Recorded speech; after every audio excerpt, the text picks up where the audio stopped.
Hello, I'm Scott with Shoms Photography, and do you believe it? It's been 3 years since I set up this case over here. Still looks the same as when I set it up. You know, had no problems with the latches or any of the handles or anything.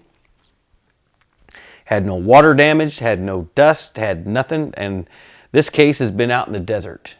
I don't know how many times, during dust storms, whatever, and again, I've never had to clean it out. It's sealed. It's weatherproof. I enjoy it.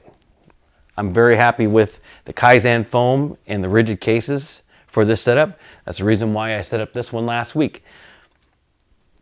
They just perform and function and keep my gear looking like I did when I put it in.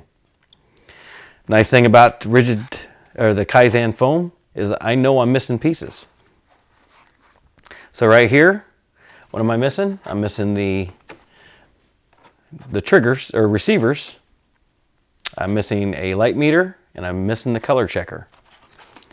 And again, now they're over here. Don't need them over here. Now they're in here because this is a camera I'm starting to use all the time compared to this one for location work. Again, after 3 years, not one issue, not one cracked case, not one broken piece on it. I can't complain. I've got my money's worth. I'm very happy. Again, this is a 3-year review of the RIDGID case and the Kaizen foam. My name is Scott with Shoms Photography, and thank you for watching.